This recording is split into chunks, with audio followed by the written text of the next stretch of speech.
is Jake, and today I wanted to go over the rod, reel, line, and tackle setup I use for northern pike in Alaska. First, I want to start by looking at, what rod to use. Most people don't have a bunch of different rods to use. You got your trout rods here in Alaska, and you got your salmon rods, and then probably ocean fishing rods. So you want to go on the heavier end of things, not necessarily because you're catching giant pike, but because you might be throwing heavy lures. And also, when you set the hook on a pike, you really want to sock it to them. You want to put a lot of energy into that hook set. And if you use a lighter rod, too light of a rod, you're either not going to get a good hook set or you're going to break your rod. I use a 7-foot medium heavy fast action, but anywhere in that 7 to 7.5 foot range, as long as it's a medium heavy and a fast action, it should give you the play you need to get a good hook set and to land even bigger pike. So the fast action on the medium heavy rod means that the rod tip bends fast starting at the tip instead of down the full length of the rod, which means it's just transferring more energy right away into that hook. And pike have really thick cartilage in their mouths, and you're really trying to just punch through that as fast as you can. After that, most of the time pike aren't running too crazy unless you get a big one, and you can play them out for a while if needed. But really that first hook set's the most important part. I use a 4000 series reel. It's probably bigger than I use on really anything on lakes here in Alaska, except maybe lake trout, pike, or if I'm going to a salmon stream. But once again, you're putting a lot of energy into your hook set, and that gets transferred to the drag in your reel. And if you have a lighter reel, it's going to do more damage to your drag than really anything else. The other part of my setup that I'll go over more here in a little bit is that I use fluorocarbon leader instead of the traditional wire leader, and I'll talk more about that in a bit. And then lastly, on the rod and reel setup is the line. I use braided line. 30 to 50 pound braid is ideal. Braid is really light, so you can go heavier on the weight without it taking up too much of your spool size. But braid casts much better, and that heavier braid both ties better, and if you get snagged in really bad lily pads, you're not going to break off. Really, with a pike setup, you should never be breaking any of your line. So next I'll go over the leaders that I use. The things you're going to need is fluorocarbon leader. I use P-line a bit, but really my favorite is Seagar. It ties really well. It has very little memory to it, and all around a really good line. You can use, I wouldn't go any lighter than 30 pound. 40 pound is pretty ideal. But you'll want to be inspecting your leader periodically, especially between trips, to check and see if you've developed any serious nicks or abrasions in your line that might compromise the integrity later. So 40 pound fluorocarbon line, and then you'll want a swivel for one end, the top end that's going to attach to your braid. I like to go small just for, minimal visibility, but you can go larger. If in doubt, go on the larger side, because once again, you're transferring a lot of energy through this line really fast. You don't want to swivel to fail. Some sort of quick release or quick clip. These are made by Columbia River Tackle in Palmer. I bought these at Three Rivers Fly and Tackle. These are great. They fit, especially if you're using smaller eyed hooks. They work really well for that. And they're super solid. I also like these tactical angler clips. It's basically like a glorified paper clip, but it's another fast, easy way just to connect your lures, change the lures out without retying your knots. And it's kind of a big thing when you're using the fluorocarbon, the heavier leader. You don't want to be tying that over and over again. These aren't available locally. I bought these online. It's something that I used previously out of state and really have kept using for a while. I really like them. A bead, this isn't necessary, but I like some small beads for hiding tag ends so I don't get weeds caught up in my leaders. Just because a little bit of weed can turn off a bite really quick. And then the rest of the terminal tackle we'll get into here in a little bit. So first on the leader, you don't want to make it too long. I have a tendency to make my leaders too long and then I have to go back and shorten them.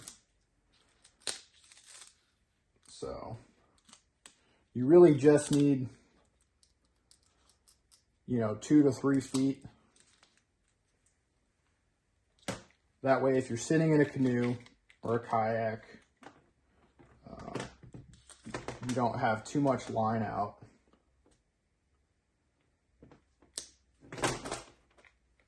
And you don't want to be reeling in your swivels.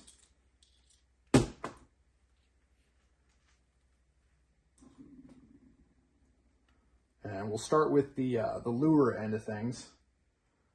So what I typically do is tie a double surgeons.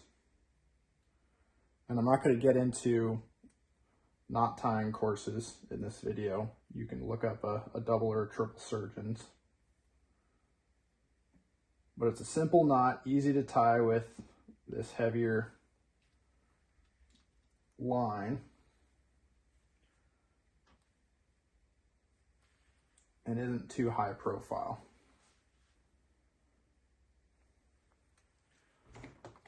Now you're going to end up with a tag end, like anytime you tie a knot.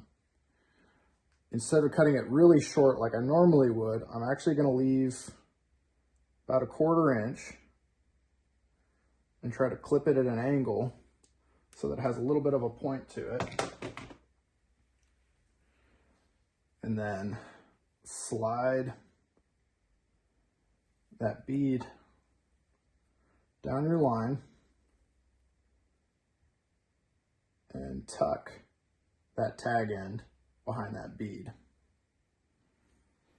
And one other thing I'll do to help with keeping this weedless, keep that bead secured, and I only recommend it on the heavier line, like 40 pound, is I'll just throw an overhand in here to snug down on top of that bead to keep it from walking up off of that tag end. So now your bead's going to stay there secure. You don't have a tag end sticking out that's going to be catching grass, and you've got an open loop to work with.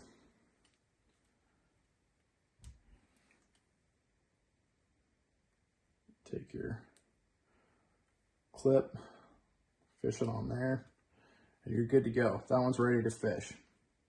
Now, if you had used something with a closed end, like these quick clips from Columbia River, you actually want to tie that in while you're doing the double or triple surgeons knot, just because it doesn't have an opening on it.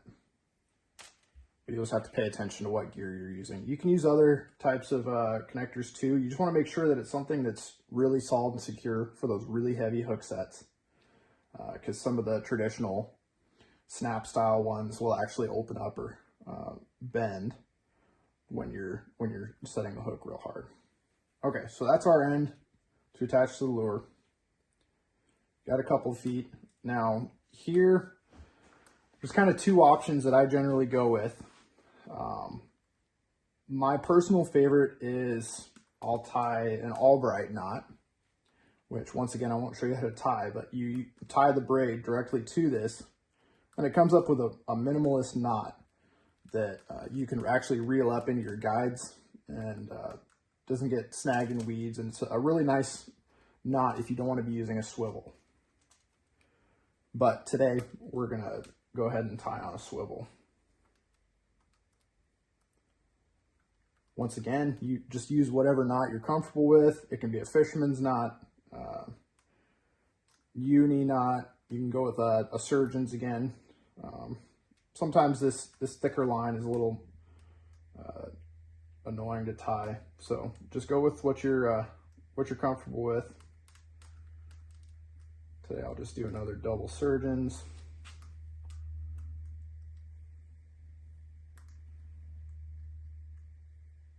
And since the tag end is pointing down towards your hook, you don't need to worry about hiding it from the weeds.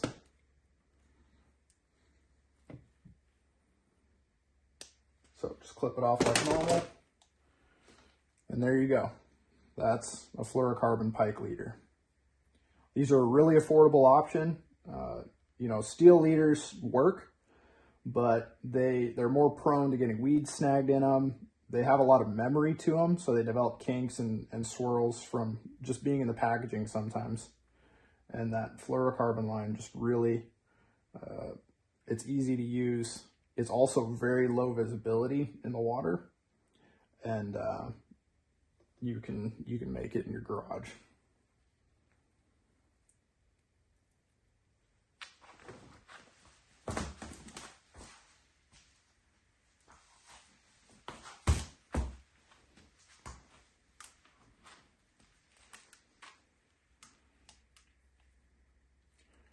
Now, securing your leader to your braid. This is 40 pound, I believe. Be the Berkeley X9, I believe. And just a great line for castability and durability. So I'm just tying a quick Palomar knot on here. Super sturdy knot for use on braid to swivels. Just YouTube Palomar knot to learn how to do it. Quick, easy, and it's one of the strongest knots you'll find.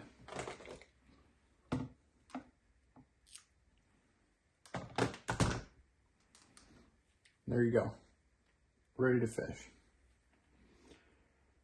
Now for using these clips, you quite simply just hook it up. There you go, done deal. Quick and easy to change out. You know, to switch to frog or something. It's just that fast.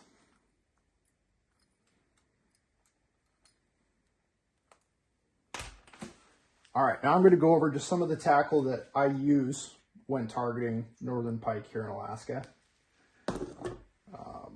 First, my go-to that I usually start with when I go out for the day is an unweighted, extra wide gap hook with a Havoc Pit Boss or other craw imitation on it. This one I've added a blade to for a little extra flash, but this one I can work across the surface like a topwater. It's pretty light, but it casts very far. It's got enough mass to it, it casts really well. And then you can either add weight to it or fish it slower if you're trying to work, you know, just a little bit subsurface, a little bit deeper water. But this is a great one to just start covering water with. And even though it's small, this exact lure is what I caught a 40-inch pike on last year. So big fish do not necessarily require big lures. And that was in, you know, 8-10 inches of water. So start out light, work in close to shore, but this weedless extra wide gap hook, this one is actually a screw-on style. which is great because you can change out the style that you use.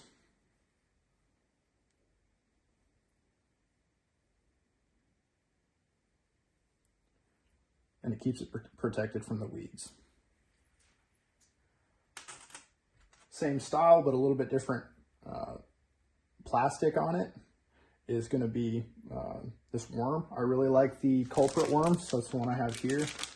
Hard to find locally. You can find some similar stuff at local shops. Three River sells some, they're more like lizards with kind of a curly tail. Those work great too. I really like white and, you know, silver, black, dark, high contrast, kind of depending on daylight and water clarity. But especially early in the year, it seems like these, and late in the year, I guess, early and late in the year, these long curly tails moving slow, letting them dive or letting them do short bursts, ripping across the surface works really well. Also have the same style with these VMC weighted ones with the blade on them. Once again, they add that flash to it, as well as having the movement of the legs. The flash and the movement in the legs and the tail is really probably the most important part that I've found in triggering bites. These you can find at Bass Pro, Cabela's, and I believe Three Rivers is selling a version of these now. Actually, yes, they are. They're selling the BKKs, which are awesome. They got a little bait keeper on them, and they're still that screw style, and it's a very solid hook with a nice pointed blade to it. So really excited to put these to work this year. But you can get those at Three Rivers Fly and Tackle in Wasilla. Another one for working the surface or just below the surface is these Panther Martin weed runners. This one isn't a Panther Martin. My buddy gave this to me. I'm not sure who makes it, but it's same principle. I really like these, again, for searching through multiple depths of water, because you can run it super shallow. You can run them a little deeper. They got a good bit of weight on the front. Just another good weedless option for getting into those weedy Alaskan lakes. Now, Three Rivers sells these, but I actually traded out the hook that it came with one slightly bigger. The ones that are on it are fairly small. I really don't like going smaller than a 3/0 extra wide gap hook. And probably a 5 is really most ideal. But it's really easy on all these to switch out the hooks if needed. Another one that works is just your classic weighted jig head extra wide gap hook. Really common bass fishing lure if you have any bass tackle around. These are better further into the summer when the bigger pike are starting to move into the deeper weeds. Also, just your regular unweighted extra wide gap hooks, either the thread on style or the screw on style, work great. And then, of course, topwater, ducks, frogs, whatever. This one I added a blade to, just again for that little extra flash. Those little modifications to over-the-counter gear can really make a difference sometimes. And then I tend to overpack, but I always throw in, you know, other topwater stuff. Feel free to play around. You know, pike can be blindly aggressive, but they aren't always. So it's fun to try new things.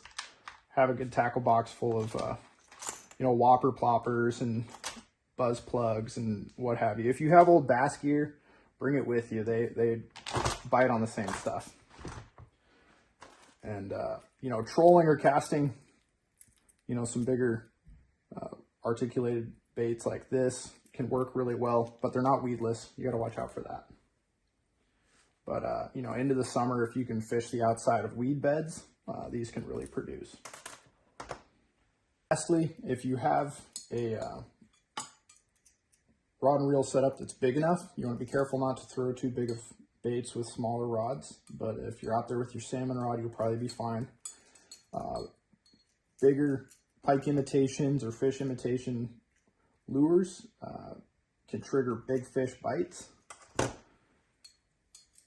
especially in murky water where, you know, the smaller stuff might not be attracting them well enough in deeper water. But you have to keep in mind these bigger baits are going to catch less fish, but they might catch more bigger fish. So that's it for this video.